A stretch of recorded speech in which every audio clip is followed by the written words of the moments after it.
Let's be honest. Every one of us wants to be a better husband and a better father. We want deeper connection at home, more peace in our presence, and to lead our families with strength and also tenderness. But most men don't have a roadmap for that. We know we need to show up better, but after grinding all day, we walk through the door and we feel stuck between two different worlds. That's why today's episode is a total game changer. Rob, also known as the Uncommon Dad, doesn't just bring inspiration. He hands us a tactical framework for making the shift between battlefield of work to the sanctuary of home. We're talking a daily ritual that you can start using right away to become less reactive and more present with your family. How to reset your nervous system before you walk through the door so your family gets the best of you, not your leftovers. And how to train your kids in emotional regulation,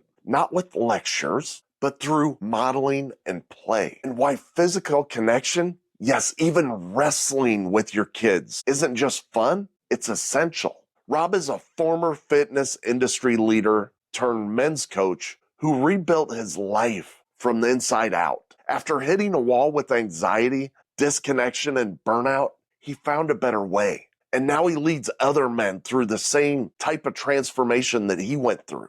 His Order of Kings coaching program helps men shed the lone wolf mindset, lead their families with purpose, and build a legacy that they're proud of. If you're tired of just surviving your evenings at home and you're ready to thrive as a husband, as a father, and as a leader, this one right here is for you. Let's dive into it. Leaders are not born in a womb. They are forged through heat, pressure, and a whole lot of sweat. The Fire Forged Leader podcast serves the audience through exploring leadership at work, in the community, and with the family, using a practical perspective and real-life experiences from the host, Steve Baumgartner, and his guests in the Forge. Now, it's time to enter the Forge with the Fire Forged Leader.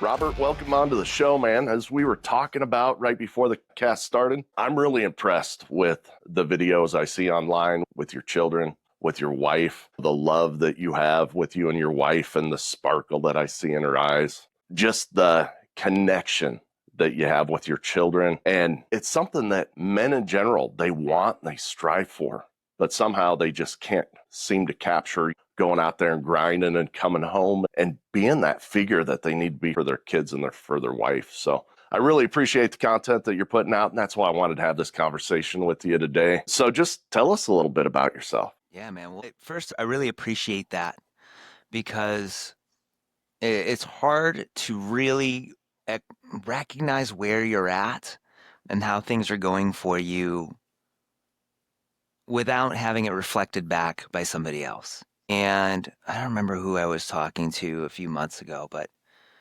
maybe it was, I can't remember his name. Blackwell. What's your first name, brother? It's not coming to me now. But he was talking about how he was out taking his kid home from, I think, football practice or something. And his coach stopped him. Stopped dad. Was like, hey, man, I just want you to know your son's got a really good head on his shoulders. Like, he works hard. He always does what's right. He's always paying attention. He's always tuned in. And we don't recognize the impact that we have on other people when we're in it until somebody reflects it back to us. And so I really appreciate that. And that's what we all want as men, right? Not just to have that level of connection, but to really know that they're happy. And I have a cafe that I work at most days because this is my garage. Full disclosure, I work in my garage. I have a propane heater. That's it. But I go to the cafe because it is challenging for me to put up a barrier between work and home, and that's what we're going to talk about here based on the question. And I talk to the baristas in there all the time, and one of the girls was like, I really value what you do because none of my friends get it, but I really want to be a mom. And my friends laugh at me about that. And one day I came in with the family, and the next day she was like, I was going to cry when you guys were here because your wife just looks so happy. She looks like she's just so happy with what she's doing. And it's those things that really validate, okay, yes, because this is what I want. All that I want for her is just to do what she wants to do. She wants to be mama. She doesn't want to have to worry about working. She wants to just be able to be here and be with the kids and read a book.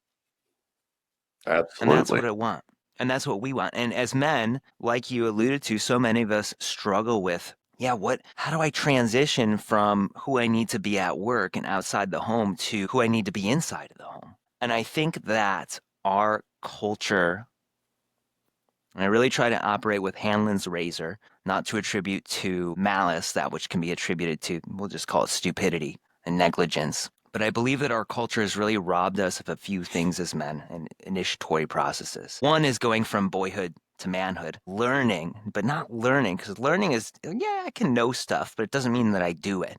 But really embodying what it means to be a man, which is to take on responsibility and selfless service. And then the second one, and Max Trombley's writing a book about this right now, is the initiation into husbandhood and fatherhood, which is what the bachelor party used to be. It's not initiation anymore, but that used to bring us into the responsibility of family and the spheres of home versus battlefield, or home versus hunt. And when you get home from a hunt or the battlefield, you're going to take your armor off and you're going to put your sword away. But most of us as men have no idea how to do that. We don't even know that we need to, nor do we have the tools to do that. And I think that's one of the biggest struggles for most guys. And that's something that I'm so focused on in my life, is doing that, because they don't need my sword. That's how we accidentally lash out at the ones that we love, and we accidentally hurt them physically, mentally, emotionally. And our armor, which is how we struggle to connect to them. So when we're armored, they can't feel what's going on with you. And no matter how hard you want to, I know I'm supposed to get down to my kid's level, you just can't feel what's going on. I think that's an interesting analogy too with this armor, right? Back in the day when you actually had to pull off armor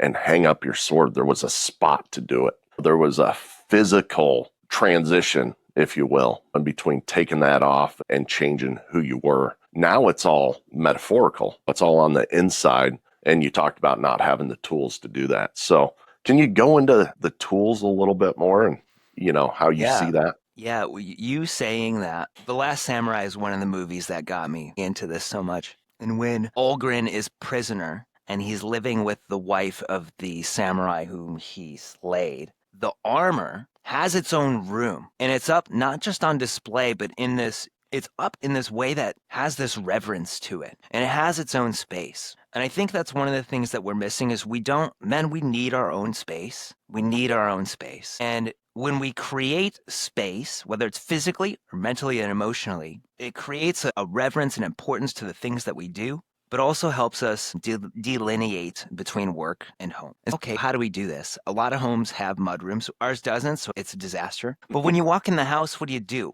If you're muddy, you take your shoes off. Right. If you're like my kids, we're still training that. If you're like me, I still wear my shoes in the house sometimes, working on it, getting better. But we take our stuff off at the door. If it's the winter, you hang it up, and then you go into the house. When we walk in as men from work, we have to take work off at the door. But how do we actually do that? How do we do that? Most people have no idea. If you look into ancient traditions, like yoga is a 10,000, 15,000-year-old tradition, depending on whose accounts that you're talking about. One of their practices is sausha, purification. And what they talk about is when you get home, you clean yourself. You go get in the shower and you take all of your work clothes off and you put on home clothes, put on different things. But what can we do when we get home? Okay, yes, I change my clothing. Like, I love my clothes. My clothes are so comfy. I love these. But I get into home clothes when I get home. That's one thing we can do. The other thing that we can do is we have to shift the nervous system, because when we're working, work is the battlefield. Your family doesn't need your sword and your armor. Love is not a battlefield, even though there's a song about it. It's not. So what can we do? What's one of the most potent ways we can shift the nervous system is through the breath. Most people have no idea, but there's a reason why every spiritual tradition begins with the breath. It's in the word spirit. Inspire, to breathe in, to expire, to breathe out. It's in the language, respire, to recycle life, vital life force. When we inhale, most people have no idea, you stimulate the alertness response or the fight or flight response, sympathetic nervous system. When you exhale, you do the opposite. You stimulate the parasympathetic nervous system. That's rest, recovery, connection. So if we just start to balance the breath, even inhales and exhales. You can start with 4 seconds. Scientific literature says 5.7 seconds. That's too much for me. 6 seconds is great. You just do a 6-second breath. You can do it 1 time, 10 times, 3, 5 minutes before you get out of the car and walk in. The guys that I work with, we practice this as soon as we get in the car, and then we continue it as we drive home. It's called a power break or a shift. You shift gears before you walk in. What you do is you get the nervous system to level. This is called what the yogas might call centeredness, balance, what everybody's trying to achieve. How do I get more balance in my life? Or, in scientific terms, it's called coherence, the balance point in the nervous system, from which we can go anywhere. What we're doing there is by doing that, we access this state called coherence, and then you're not in fight or flight. You're less reactive. Right. When you're stressed out, you actually lose 80% of the blood flow to the thinking areas of your brain. You're dumb. You're a dumb brute. So by doing this, we get that blood flow back into the prefrontal cortex. Now we are response able. We're able to respond to whatever comes our way. And the armor's off. And the sword's off. The other thing that I recommend that guys do, that we drill every single day inside the program, because this is training, this isn't just knowledge. You don't embody it until you've practiced it. It becomes who you are. It's installed into the nervous system. Is we do what I call the lighthouse technique. So while we're in that breath and we're breathing, and you guys can do it now, breathing in for 4, 5, 6 seconds in and out. I want you to bring yourself back to your absolute most cherished memory with your wife. For me, it's the moment that I proposed to her while we were in a tree. Yes, a little dangerous. And for a while, she didn't say yes or no. She just kept saying, you have a ring. And I had to help her get out of the tree before she could say yes. You focus on your memory, and you focus on your most cherished memory with each of your children. Often I think of the first time I held each of them and the difference between each moment. So now what we're doing is, we're breathing. We got the sword sheathed. But now what we're doing is you can feel that emotion. I know that you can when you're thinking about it. Now the armor's coming off. Now we're feeling positive emotion. And you can only feel into your wife and your kids as far as you can feel into yourself. So breath, we've got the vision. We're creating actual feeling in the body, which shifts the hormones that are being secreted. So this is a biohack, but it's not a biohack. This is actually a technology that we have not been given, but I'm giving it to you now. And now you're going to go walk into your house. And here's the next cool thing is that your nervous system, it emits an electromagnetic field 2 feet around you. And this is why you can walk into a room with somebody and you can look at a guy and be like, I'm not going to talk to him. And you look at somebody else and be like, man, I really like this guy. I've never met him before, but we're best friends. And you can go have the greatest day ever with somebody. It's because your nervous system is always communicating with everyone else's nervous systems around you without words and without nonverbal communication, which is what most of our communication is. But before that, it's the nervous system. You know what's happening in someone else's body. Guys come to me, they're like, I want to be the safe harbor for my kids, for my wife. I want my presence just to be calming, and I want them to know that they can come to me. Yeah, we can do this through our actions, but more than anything else, if your nervous system isn't screaming, I'm calm, I'm safe, I love you, they're not going to get that. So what we do is we do the breath to sheathe the sword. We activate that lighthouse. Okay, we're sending the beacon out like I'm the safe space. I can feel it in my body. And then when you walk in, because of how your nervous system works, they pick it up as well. Nice. And then you walk in and you're not the samurai warrior anymore. You're the gardener. And now you get to walk into that garden and nurture the hell out of them and shine that light in your heart that we activated onto them. Because what happens when you shine light onto a garden or a flower? They bloom, they grow. That's what we want. That's what we want as men, as husbands, fathers. And that is the nutshell of the work. That was beautiful, man. So in my practice, we start off with leadership of self, which is mind, body, soul, right? They got to come together to get all that. And since you gave this to us today, I'm going to start incorporating that in. So thank you for that. A little clarification on the breathing. When you're talking about breathing, are you talking about a full deep breath for 4 seconds and then holding it? Or can you go into specifics of that a little bit? Yeah, so we can do breath holds. I often use breath holds with my guys. There's something else that happens with breath holds. You train your carbon dioxide tolerance. Most of the reason why we have anxiety is because we have low carbon dioxide tolerance. When that happens, your body thinks you're drowning. So of course you're going to feel anxious. So when we train breath holds, that's one of the things that we're doing. But in this technique in particular, is called circular breathing.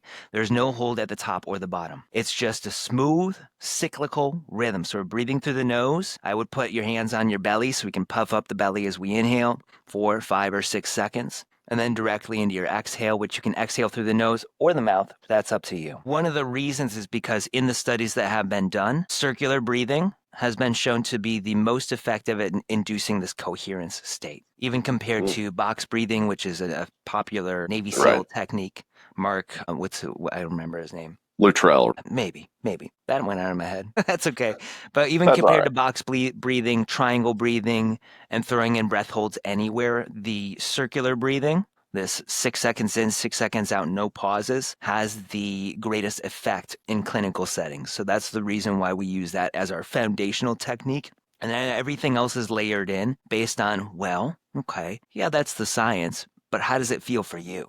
That's where we start to turn it into an art for each individual. Right. So it's interesting because I hear you going, you talk about yoga, which, a lot of people tie to spirituality, but you also talk about the science. And I heard you talk about this field that you have around you. And I would imagine that that's baked in both just by what I'm hearing you talk about. Is that correct? Yeah, so I have always been a very rooted science. Well, I guess we can't say have always now, but coming out of college, I spent 10 years in the fitness industry. So everything that I did, I had to have clinical research to back it up. That's who I was. That's how I operated. And then I came into my own initiatory experience. When you don't go willingly, the pain teacher shows up at your door. And so for me, that was anxiety, panic, and then having to face all of my coping behaviors that were wrecking my life. And so then I began to immerse myself in meditation and breathwork and cold therapy, and spent time with the Temple of Kriya Yoga, going through meditation teacher training for a year and a half. And that's when I started to, let go of the science, quote unquote. If you guys aren't watching, I'm doing the quote thing with my fingers, and immerse myself into the 5, 10, 15,000-year-old tradition, which is yoga, which really, if you look at Chinese medicine, if you look at yoga, these are 15,000-year-old practices that have more writings on them than most of our medical research. So yeah, they're highly scientific. Thousands of people over thousands of years have done these things and all said the same thing. So it's a combination of both. And yes, there's science that backs it up. But more than anything else, what I tell people is don't believe a word that I tell you. Do it as taught first. Give it 2 weeks and then judge it for yourself. I think it's important to bring up that it can be both, though. Right. If you want to take it down a spiritual road, it's definitely there. A tradition road, it's definitely there. But it's also science-based as well. Whether you want to get into yoga and those practices or whether you want to go down the science road, it still works. Yeah. And what I've found is that, okay, so we have religious texts and then we have scientific texts. You might say the scientific texts are like religious texts too. And okay, we're going to do those practices. But if you do them and you let go of what you're told about them, and you just immerse yourself in them, what I've experienced and the guys that I teach as well, is we start to have more spiritual experiences. And what is spirituality but connection beyond the self to other and to all things? What is a spiritual man but someone who can take responsibility for the impact that his actions have in the world around him and know the immense impact that he can have in the world around him? When you immerse yourself in any of these practices, that's the kind of thing that starts to happen. I like that. You're exactly right. That's no matter whether you're Christian, Buddhist, whatever your faith base or spirituality is, it's all about that connection. It's about connection with the creation, right? I like that. I'd never thought about spirituality being like that before. So thank you for that. Going into it a little bit deeper, we all have this, I get what he's saying, but it's not going to work for me. For example, my nature is picked up along this conversation, and my kids are wired like me. Every male in our lineage is high ADHD spectrum, right?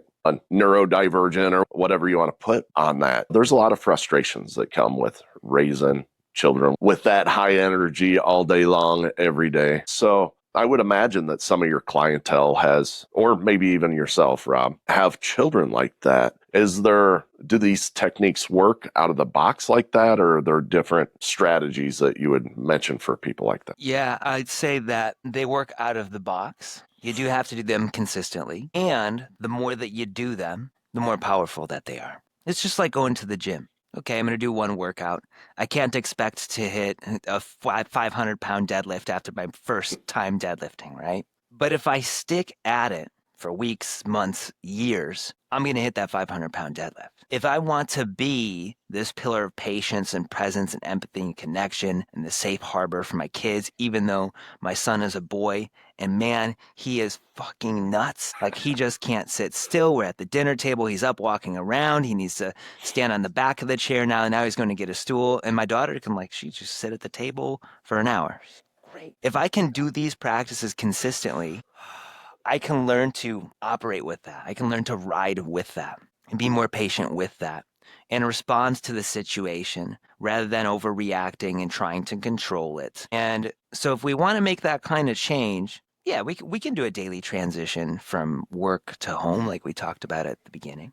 But really, if we really want to ingrain a deeper change and we want to shift the nervous system, and yeah, I've got masculine consciousness too, so it's really easy for me to get all over the place. Just like my son, I'm like, man, I see you. I see myself in you. I love you so much. And my wife is often like, I have no idea what to do about this. And I'm like, I know you don't. You're not male. You will never be able to understand him. You'll never be able to understand why he just resists everything that you say to him. He's got this high trait disagreeability because we're masculine and he's a little crazy. Absolutely. But back to the point here. Okay, does this work if I have masculine consciousness or higher ADHD, what we might call it now? My kids have that too. Yeah, how is this going to work? Well, we have to treat it just like we're going into a training session. We're going into the gym, the inner gym. I call it the dojo. We have to set aside ritual space every single day, just like you might go and work on your deadlifts a few times a week. And this is why when we got on and you asked me how my day was, I was like, it was great. I got up at 4:45.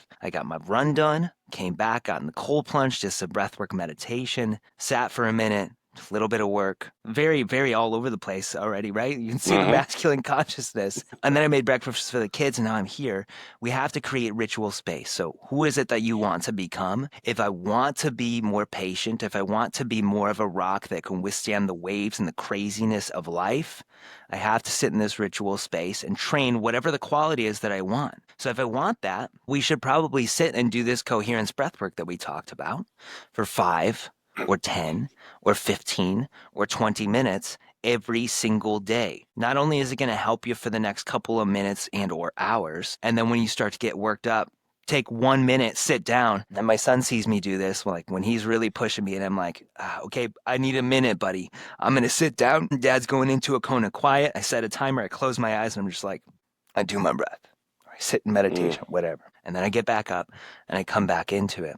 If we do this every day, 5, 10, 15, 20 minutes, and we take 1 shift or 2 shifts throughout the day, maybe that's at lunch or that's before you walk into the house, we start to become more calm. We start to become more patient. And then we don't have to remember in the moment, like, I should probably remember this technique, or I should remember to take a breath in the moment. You just start to do it. Right. Mike Tyson has that quote. Everybody's got a plan until they get punched in the mouth. Boom. This is husbandhood. This is fatherhood. This is what it is to be a provider. Something's going to hit you in the mouth. We know it's coming.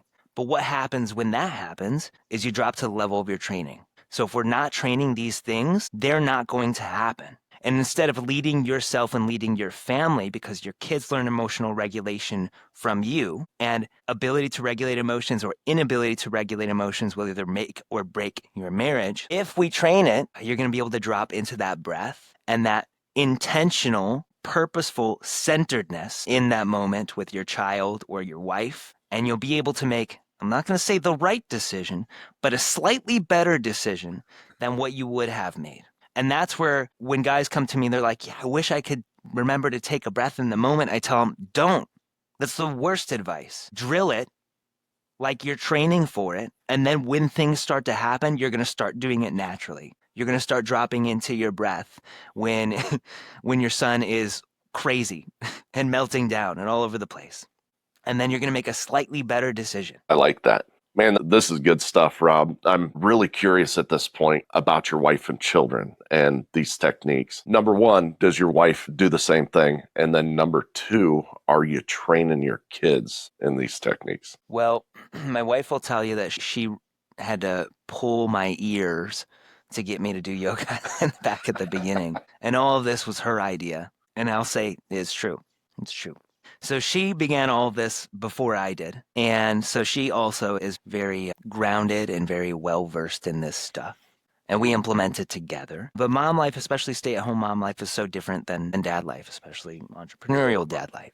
And so the structure is different. So her practices look different than mine, and a woman's practices need to look different than a man's practice. With the kids, though, I invite them into all of this. If they're up early, training them to stay back in their room now. But when my son does wake up early and my daughter's asleep, I'll bring him out into my ritual space with me.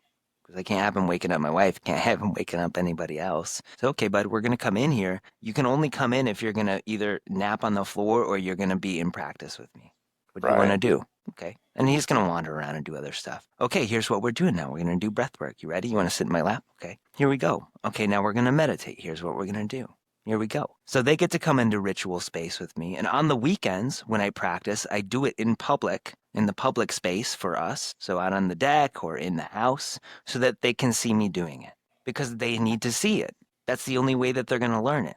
I can tell them 100 times, but they don't listen to anything. They do what we do. And when I have to discipline, which they're crazy, my son's crazy. We're going to see what happens with my daughter, but she seems to be the actual rebel of the family. This is where the practices really come out, because we talked about taking a breath in the moment, but when they're melting down, they can't hear anything, and nor can you. When you're stressed out, there's nothing that anybody can say to you that's actually going to be received. It's usually just turned around and you're like, oh yeah, well, it's a reaction. So just the other day, my son was, I don't even remember why he had to go to his room.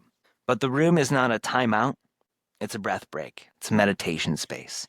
So when he was younger, he's almost 5 now. And we do this with my daughter because she's 2. So when she goes in there, I got to go in with her and model it. But when we go in there, I would just, okay, you're going to come in here. Yeah, you know what? You're creating problems for the rest of society. So you just can't be in society right now. So we have to remove you for a little bit. We're going to go into your room. This is your safe space. You can do whatever the hell you want in here. I'm going to sit here and breathe until you join me. So they see me doing it. And what was fun was, okay, once my son got it, then I could bring him in there and I could walk out, be like, hey, I'm going to be out in the hallway. When you're feeling better, we can talk about what just happened. And then I'd come in and he'd be sitting meditating, or he'd have his little fox eye mask on for meditation. He would just be sitting there with it on. And I'm like, yeah, well, he must be getting it. This isn't a punishment. This is a space for you to come and just like get regulated and feel better. Because if I leave you out there, it's just going to cause more problems. And it's because he sees me doing it. And then when I'm under stress in the kitchen, I'll say things like, Daddy's feeling a lot of irritation in his body right now. And I'll tap. Why do I tap? Because there are points on the body that you can tap on that shut down the amygdala, your emergency center in the brain. So you can start to talk about stuff while down regulating the emotion of it. And so what do I do with him when he's in high emotions and we can't talk and he's like really struggling? Because we can't allow them to become possessed by the emotion, anger especially, because it changes the structure of the brain. So like when he's really going for it, I got to help him regulate. So we can do a high intensity, we could start with a low intensity regulation, which is like, let me just hug you. Okay, let's hug it out. Works great for my daughter. My son hates it. He needs high intensity self-regulation. So he needs to wrestle most of the time. Like he needs me to bounce him around and shake him, and he needs me to sit down with him and be like, okay, buddy, hit me as hard as you can. And he'll come and like run at me, and I'll grab him and we'll like roll on the floor a little bit, and he'll start to laugh. And that laugh is so important because that's where tension is being released. Physical, mental, emotional tension is being released, and we have to do this if we want to be able to repair and get right. And so this is what I do. Okay, so I'm so stressed about this thing. I have to sit with myself in my ritual, and I got to write this down. Yeah, this is what's stressing me out. Let's go through and let's tap through it. Yeah, this is really freaking hard. But with him, he can't do that right now. So what do? I go in there. Let's help you regulate. We're going to do a high intensity technique because I know you're a boy, and because the low intensity snuggling, hugging you didn't help. You're still wailing. So I want you to hit me as hard as you can, and he'll tackle me, and I'll take him down. We'll roll around a little bit, and I'll punch him in the belly a couple of times, and he starts to laugh. Okay, now we've dispelled the negative emotion. We have the tension release, and we can continue doing that until we're just having fun, and then we can talk about what's actually happening. When he becomes older, He now has the tools to know, like, okay, I'm feeling stressed. I'm going to go to this quiet space. I'm going to take some breaths, or I'm going to meditate. Or I've seen dad do this thing. Or I know that dad, when I was really stressed out and he asked me what I wanted to do, he was like, do you want to be a monkey? Do you want to be a lion right now? And we could go do that. We could get the body involved and move and actually discharge stress and tension that way. He's going to have those tools. When they're really little, they're not going to really pick up on the things that you and I have talked about so far. Like, okay, let's do breath work. Let's do meditation. Let's journal it out. Let's do some emotional freedom technique tapping. They're not going to get that. We got to make it play. So, okay, we're going to do a low intensity technique. I'm going to hug you. Or we're going to do high intensity. Let's wrestle. Whatever's going to work. Let's do some lion's breaths. Okay, we're going to take a big breath and stick our tongues out. I got them each these Camuso, where is it? These Camuso necklaces. They look like a cigarette. They've got silicone ones, and they each have them now. So what we do is, who can breathe out the longest? Okay, here we go. And we breathe out through the little tube here. Oh, all of a sudden, he's doing breath work. And it's a game, and it's fun. Right. And sometimes my son will just go do this and start breathing through it. Cool. Awesome. He's old enough where he's starting to understand balloons. Well, that's breath work. Okay, man, let's go blow up some balloon. Who could blow up the biggest balloon right now? So they're starting to pick up these tools and these skills without me having to teach it to them like I would somebody who's coming to my breathwork training. And as they get older, they're just going to have them. So absolutely, my wife is grounded in this. And I absolutely recommend that all men who go through this work, if you guys can make it work, have your woman connect with an actual women's guide as well. Because when we do this work alongside each other, we grow exponentially more. And with your kids, you introduce it to them at their level, and you make sure that they see you doing it too. They have to see you doing it. But otherwise, they're not going to pick it up. Going through all that, especially with your son, really helped me understand my 6-year-old. So he gets to a point, especially by the time that I get home from work, him and his mom, your wife, same sort of deal, doesn't understand him to beat the band, right?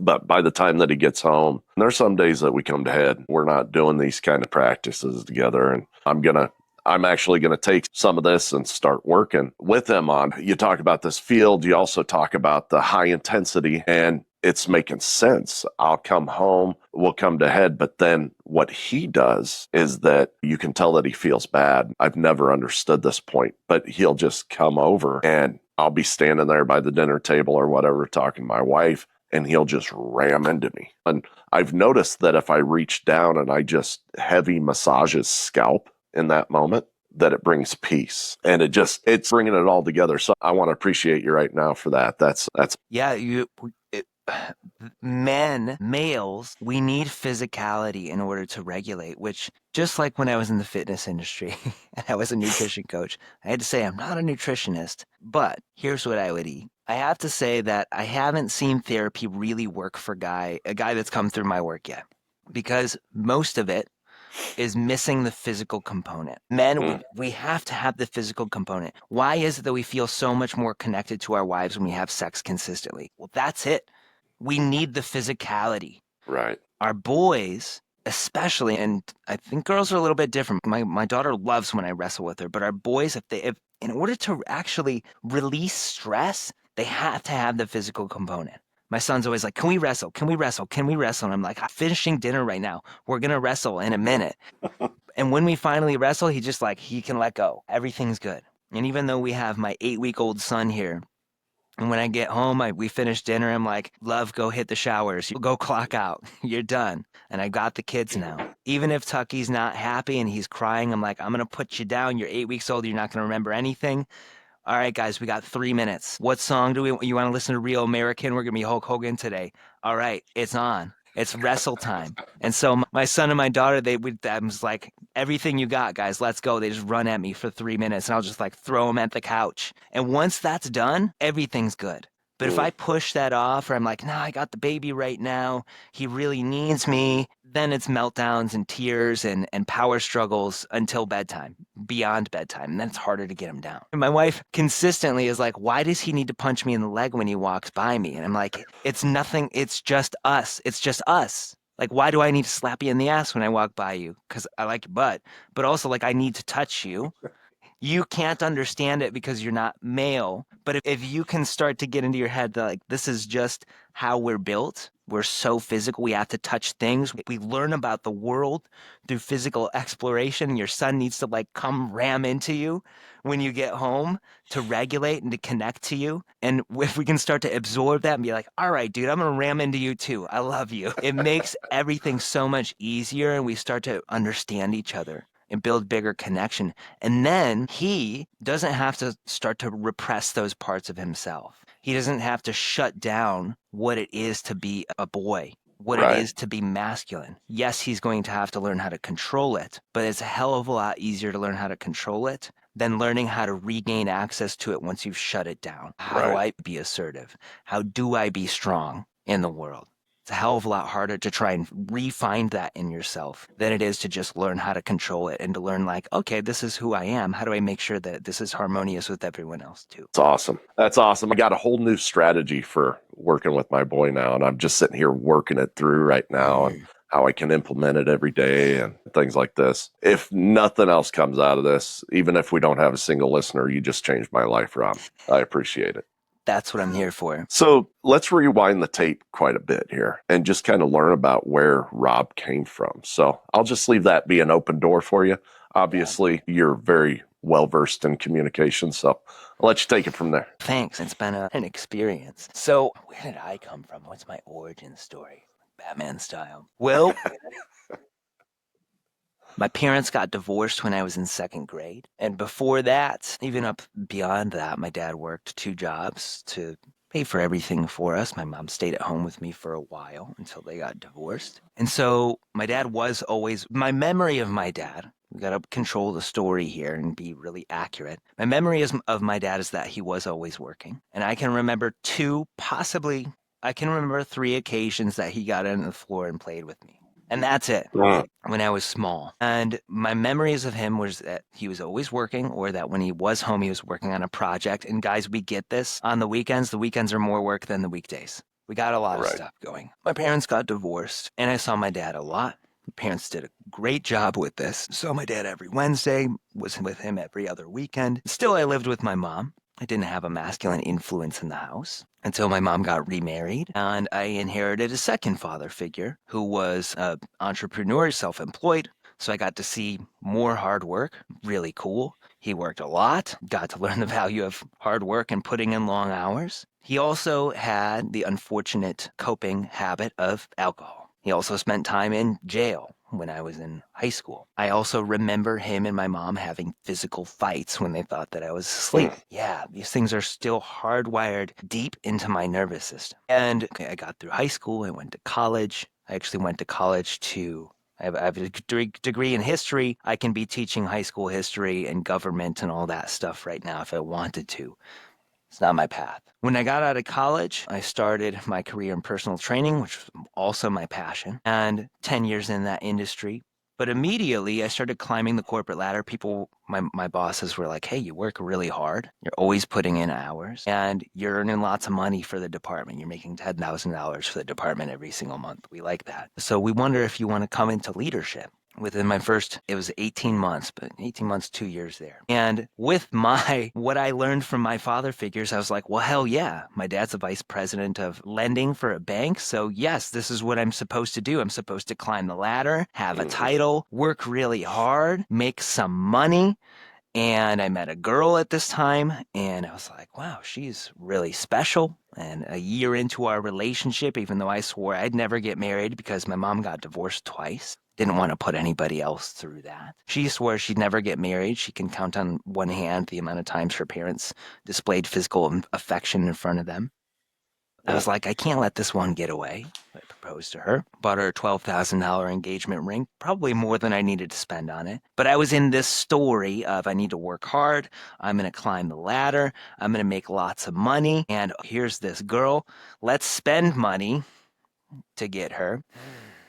Well, all my coworkers have these fancy Audis, so let me get a really expensive car too. And within about a year and a half of working in management and getting myself in a position where I couldn't just, wasn't about to just run my own fitness club, but I would run be the GM of an entire fitness facility, $1 million+ facility. I was driving to take her to a baseball game for her birthday. Meanwhile, I'm CrossFit fit here. I'm doing CrossFit competitions. I eat really well. I feel like I'm in the middle of a CrossFit WOD while I'm driving to take her to a ball game. I'm like, this isn't right. Okay. My heart is pounding out of my chest like I just saw Jessica Rabbit, who was my first crush. Not happening. My fingernails are dug into the grooves that I had already dug into my steering wheel, on my steering wheel. Didn't realize it wasn't normal to have fingernail grooves in your steering wheel. That's how anxious I was. And I'm trying to catch my breath like I'm sprinting. I'm like, this is not right. This is when I started to experience living at the edge of panic. And it was this moment that the pain teacher knocked on the door and was like, hey, I need to let you know you can't ignore me any longer. Because I had been suppressing my stress underneath mountains of caffeine and nightly alcohol and 3 to 5 visits a day to Pornhub and working out really hard and working really hard and spending endless hours on social media and binge drinks and dates with my wife on the weekend because that was the only time that we see each other. And then spending a lot of money, which you can tell from the ring, from the car, and at least twice a year beach vacations. Oh, we got married on a beach too, which actually turns out to be cheaper than doing it in the States anyway. I was coping. I was suppressing my stress underneath all of that stuff. And my body was saying, you haven't checked the check engine light, so we're going to make the car shake. I'm starting to experience this panic. And it was at that moment that I was like, I can't hide this anymore. Something's wrong. I have excessively high blood pressure, dangerously high in my 20s. My wife and I are more distant and disconnected than ever. And I'm having all of these other problems anymore that I just can't hide anymore. And I need to make a change. Because with all of that going on, the distance and disconnection in my relationship, even though we were newly married, the mountain of debt that I was starting to build, not to mention the toll it was taking on my own health, I was not in any way fit to serve my wife, and I sure as hell wasn't fit to serve any kids that would be running up and down the hallways. So I had heard about breathwork and meditation at this point. I had heard about Wim Hof and cold therapy and how good that was for your vascular system, and how doing cold therapy consistently increased the relaxation response in your body and brought stress down. So I was like, I'm going all in on this stuff. Because my grandfather died with 26 medications on his bedside table. None of them ever helped him. And I was like, I'm not going to go down that route. I'm not going to go down the route of having a quadruple bypass surgery when I'm 42. I'm not going to go down the route of my great-grandfather on the other side who died on stage while performing in his band of a stroke. What is that from? High blood pressure, clotted arteries, messed up circulation. Well, I'm not going to go down that route. And I'm not going to follow the path that they took to try and fix those things. I'm going to fix this myself. And so in doing that, I started to feel better. People around me started to notice. I woke up to the fact that the ladder I was climbing, this corporate ladder, was on the wrong wall. I was like, I actually don't want to be here. I'm living someone else's story, my dad's story, my stepdad's story right now. Inherited all of his faulty coping patterns, alcohol and everything else. Inherited the workahol patterns from my dad, my dad's dad died when my dad was 18. My dad had 4 siblings that were younger, 1 older, 3 younger than him. He had to teach his mom how to drive. And he had to take on the role of man in the house and help feed everybody. No wonder why he had this work pattern. The version that I inherited didn't have that service aspect to it, so I just got the damaging. My stepfather saw his mom commit suicide in front of him because of abuse from his dad. No wonder why he had problems. I can't blame them. What I get to do now is see those patterns, and I get to put in the work to bring them into the light, to redeem them, and to shift them into something different. So this is my transitional character moment. Thank you, my sweetheart. Thank you for my truck. My son just brought me a truck here. This is my moment where I got to see the patterns, wake up to them, and resolve to change them, not just for myself, but for the generations that come after me. The transitional character is the guy who wakes up, who sees these things and resolves to do the work and does the work, shattering the cycles and forging a new legacy for generations beyond him. If I didn't get a hold on these things, you better believe my son would be picking them up, and my daughter. And my wife would be suffering the consequences of living with a man who was a slave to the cycles. So I started to climb down the ladder. Everybody thought I was crazy. I was like, I don't want to do this. I don't want to live the life that you guys are living. And then, as I climbed down the ladder and I became frontline trainer, the bosses that I used to work under and alongside started to come to me to train them, but not like in personal training, they're like, we want to know what you're doing to feel so good right now. And my coworkers used to come and be like, can I just stand next to you? Because it feels so calming to be around you. And I didn't ask them for a while. Eventually I asked them. They're like, it just feels good to be in your presence. And I was like, that's weird. And as I started to go deeper, and I went through meditation teacher training, and I went through breathwork training, and I went through Heart Math Institute training, what I started to realize is this is what we were talking about with that coherence effect. They were picking up on the groundedness of my nervous system. Oh, well, now I know in 2025, I know I didn't know that. That's what people were picking up on. That's why they were drawn to me, because it felt good to be around me, because I was emitting this safe field. And so people started to come to me to teach them that. COVID happened, and I had feared starting my own business for so long, but because I had these practices, I was like, yeah, that's just fear.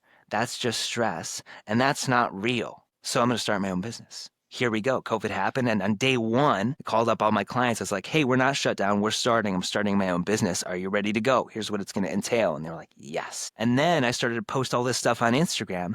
And men in particular started to come to me, especially dads. Cool. Let me train you guys. I'd love to train you guys in this. I realized that I could put this all into a training system, just like the 10 years that I spent in the fitness industry. I could train what these guys were asking for through these breathwork and meditation practices. If I want to train somebody for a marathon, okay, well, we can look at the date, we can work backwards. If I want to build patience and presence, improve energy, more empathy, deeper connection, well, okay, I have these tools. Here we go. It's just sets and reps. It's nothing fancier than that. Yeah, we can hope to remember in the moment, but if we put in those sets and reps, you actually build that skill, you build that quality. As men, this is what we're missing. We don't have the initiation into these higher levels anymore. As men, we actually need training. We need hard work in order to develop. And I could bring this to them. And so when my wife stood at this back fence, remember, we're two people who never wanted to get married. We also never wanted to get kids. Everybody in our family knew not to ask my wife because she'd bite their heads off. Also, she was a boss babe back in the day. Hard to believe she's a stay-at-home mom now. She loves that. What an interesting process that we went through. So when she said, I'm pregnant at the back fence, I didn't have any reaction whatsoever because I shoved it down. Partly because it was like every month for our entire relationship, she would joke that she was pregnant. So I was like, I don't believe you. And then the other part in my head was, oh, okay. Yeah, I know the cycles in my family. I also know all the stories about fatherhood of your life's never going to be the same with a dose of victim mentality. Your wife's never going to want you again. You're now the least important person in the family. You're going to be tired all the time. Say goodbye to your fit body. You're going to have no time for yourself anymore. And all of these stories about fatherhood. And I looked at them just like I did that moment when I was having this anxiety and this panic. And I said, fuck that. Just because that's somebody else's story, just like when I realized I was living my dad's story and my stepfather's story, doesn't mean it has to be my story. Just like I was living somebody else's story when I was more distant and disconnected from my wife than ever, even though we were living the dream, doesn't mean that has to be my story. And so I had all these tools, and in that moment when she was like, I'm pregnant, I was like, man, I get to create any version of fatherhood that I want. I also had a mentor at that time that told me the same thing. He was like, yeah, I heard all those stories. And he was like, well, that's nice for you that you feel that way. Don't put that on me. Don't put that on my wife. He was like, you get to create any version of fatherhood that you want. And that is what got me here. That's what got me here. Leaning in with mentors and brothers shortly after that really helped me overcome the lone wolf pattern that I had inherited, and I was an only child. I lived with my mom, so I was a really good stoic hero. I was a really good Clint Eastwood guy, which is what got me in trouble with all of my coping patterns to begin with. I just taped over all that emotional stuff I was feeling with more alcohol, caffeine, porn, whatever, so I wouldn't feel it until the engine was shaking. And sometimes the engine shakes and we listen, and sometimes we don't. And then we end up in bigger trouble. It wasn't until I leaned in with a very high masculine mentor that could actually show me and pull out of me being masculine, because I was really feminized from growing up with my mom. And we grew up in the 90s, 2000s feminist era where it was good to take a step back and let your woman lead. And my wife was a boss babe, and I loved that. Happy wife, happy life. But it wasn't until I leaned in with masculine mentors who, when I was talking to them in front of me, would coach me up. They're like, you're not talking to me from your balls right now. Where are your balls? Let's go. Bring me more assertiveness. You sound like a little boy. say it again, so that I could drill that and have brothers around me who I could just check in with, who could either hold me in integrity with what I've said I wanted to do, who could call me out when I was playing small, or who could just hold space for me in a really masculine way. It wasn't until I got that things really shifted for me. You think the breathwork and meditation was a big shift. Having embodied masculine models around me and brothers really changed our entire lives. That's when my wife was finally able to be like, I can relax now. That was the first time that I actually started leading my family. And the only reason she was able to relax was because I was leading, was because I was showing up and being like, hey, babe, I already took care of all this stuff. You don't even have to worry about it. You know what? We're going out for a date on Friday. Childcare's already taken care of. Here's the kind of place that we're going to. I'm not telling you where we're going. Be ready for pickup at this time. That I started to lead in that way. That things really changed for us. So yes, it's the practice. It's also brotherhood. And it's also having the embodied model of masculinity in front of you that we really need and that I really needed. And that's why I bring Order of Kings forward for guys who are struggling with the same things that I was, and bringing these 3 massive pillars forward, because that's where the transformation is. I love that, man. So as I was hearing you talk through your entire origin story, right? I love how this all came to be with, we talked about what you do, because you heard all the passion and just freedom in your voice, for lack of better words. But it was just, that is who you are, right? But then we went back through your origin story, and I could feel the tension and the anxiety and all that through it. And that's what I love about you, Rob, is that you're fully authentic in everything. All the way through this story and this awakening, there's, of course, right now we're sitting in May's Mental Health Month. I have this, it just eats at me, right? There's over 49,000 people who commit suicide in the United States every year. Over 80% of those are men. And that just eats at me. And I think you talked about the feminist movement on your wife being the boss babe, and, you know, that it was a sense of freedom for her too when you stepped into your masculinity. And I think that's a lot of where we're at right now. I was talking to my wife about it, and in my W-2 job right now, we have this women's group that we all have to fully support, this, that, and the other. But there's no way in the world I would ever think about starting a men's group at work. It's just, we still have that push in today's society, and it's time for us to fight back. And I'm not talking about going out there and blasting society. What I'm talking about is fighting with ourselves and bringing that man to the forefront, letting this guy be the leader of his family, letting this guy be the leader out in society, and bring back masculinity one man at a time. So we're on the same mission, and I loved hearing that story, man. It was absolutely phenomenal. I've had a lot of the same struggles in my story, so it was real emotional for me as we went through. Order of Kings, that's your flagship coaching right now? Yes. Where can people find that? How do they join? How do they sign up? Yeah, easiest place to find me is on Instagram, The Uncommon Dad. And the link is always in the bio there. You can also go to uncommondads.com, and that'll take you to the Order of Kings, which is what we're running now. Towards the end of the summer, I'll also do Jedi Father Training, which is a 4-week initiation into this stuff. I'm going to open up the fire hydrant for you, and you get what you get. So we spend 4 weeks going through it. Order of Kings is 16 weeks of high-intensity development. So we're going to have all the sets and reps in the dojo. You wake up, the training's on your phone every single day. We check in the brotherhood every day, face to camera. It's no typing. Now, you're going to record yourself for 30 seconds to 60 seconds to check in, because like I said, most communication is nonverbal. So we're really going to see what's going on, and we can support you or challenge you or say, you know what? Yeah, I've been there too with my wife. That really sucks, man. Here's one thing that helped us. And it's crazy how much men shift just through the brotherhood alone, without even me being there to help, with all the other guys supporting each other. It's crazy. So it's 16 weeks, Absolutely. daily training, brotherhood, and we have a weekly 2 to 2.5 hour brotherhood call where we're going to do some kind of hard work together. Often it's yoga. And then we're going to get into the other sets and reps. So we do communication boot camps and all of that stuff that you eventually take to your wife. So you upskill in communication, you practice with her, and then when things get hard, you guys start to communicate better. You get empathy training, all of that stuff.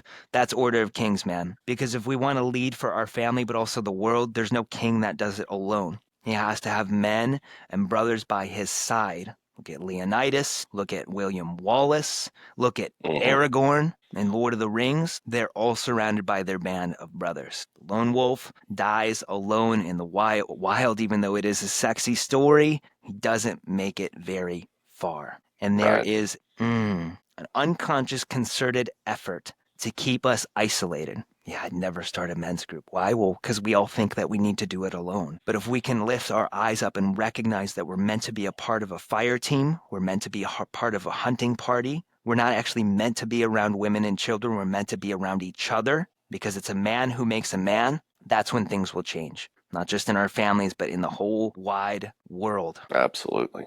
I couldn't have said it any better myself, man.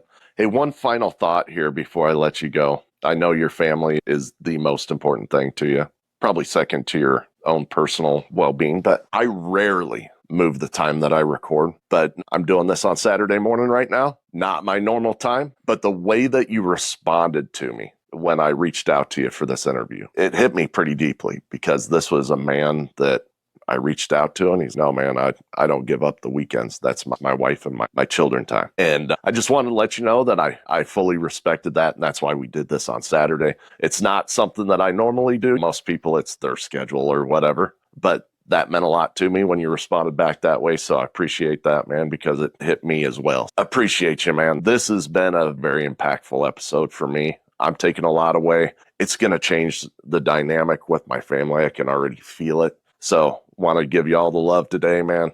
Appreciate you coming on, sharing this wealth of knowledge with my listeners and myself. Thank you, Rob. It's been an honor being here, man. All right. Appreciate you, brother. You have just experienced the heat and pressure of the Forge. Remember, words without action are meaningless. Now, after the heat of the Forge, shape your thoughts, quench your brain, then put your new tools to use, adding to your leadership. Tune in next week for more lessons from the Forge.